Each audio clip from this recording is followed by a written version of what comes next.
demanding children. Libby had teetered throughout the larger part of her 48 years on the edge of a bottomless pit of angst and worry, her brain picking at recurring neuroses as though choosing cards from a well-worn pack, and it was usually Stella she relied on in times of stress. The two of them had been best friends since primary school and had been through thick and thin together, reuniting at the same university after an enforced 3 years apart, and then starting their police training in London. They even celebrated a friend anniversary, or franiversary, as Stella called it. Over 2 decades ago, they'd decided to start celebrating the day their friendship had been born. The reception year Christmas party at the end of term, when Stella had got into a terrible scrap with another child who'd stolen her cracker, and Libby had saved the day by giving Stella her own. It was just like a wedding anniversary or a birthday, and every year they tried to think of something more unusual to do together in its honour. One year they'd braved a tandem parachute jump.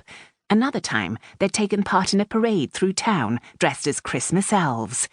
This year they were going to learn how to make Jersey wonders and give baskets of these local doughy bakes, similar to donuts, to the Women's Refuge on Christmas Day, one of the charities Stella was passionate about.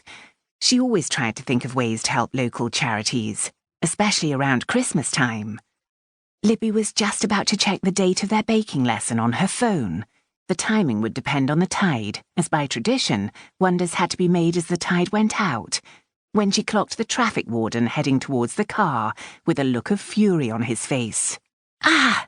She dropped the phone and started the engine, speeding out of the dodgy parking space and finding herself breathless with anxiety as she spotted the man running behind the car and waving his arms about in protest. It was only when she was sure she'd shaken him off that Libby hastily inhaled some oxygen. She really must learn to control her breathing better. Everyone these days seemed to think mindful breathing was the answer to everything, but Libby wasn't sure she ever managed to do it right. She always ended up feeling like she was hyperventilating whenever she tried it. She checked the clock on her dashboard. Midday already. Damn, she only had an hour until she was meeting Amy in town. An hour in which to race back to the vicarage in Lattac, unload the shopping, swap her skinny jeans and nautical top for a nice dress, and pray like mad she'd be able to park near the wedding dress shop. She just didn't have the heart for more illegal parking. Unfortunately, her decision to park legally meant that instead of arriving at the boutique looking like a calm and composed mother of the bride-to-be, Libby turned up puce in the face, sweat trickling uncomfortably down her back, having jogged all the way from the multi-storey car park at Minden Place.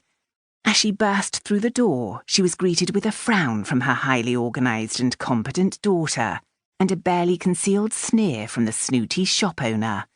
Libby had a flashback to her favourite film, Pretty Woman, and longed to undergo a miraculous transformation into Julia Roberts, in the scene where she swaggers back into the shop laden with bags to confront the snooty saleswoman who'd previously snubbed her.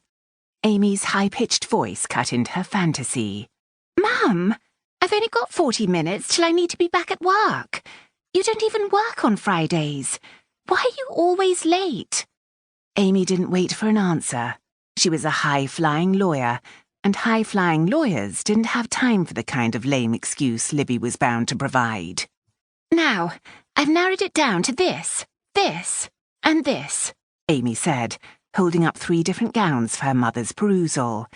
Libby felt a little hurt that Amy hadn't invited her to the very first trying-on session a week earlier, but she couldn't help but smile when she saw the dresses, instinctively reaching out to feel the silky satin material, then quickly pulling back her hand when she saw the shop owner step forwards in a proprietary manner. "Gosh, wow, they're all lovely," she said, and she meant it, though she couldn't help thinking they were all a bit stiff. A dress hanging on the rail to her left suddenly caught her attention.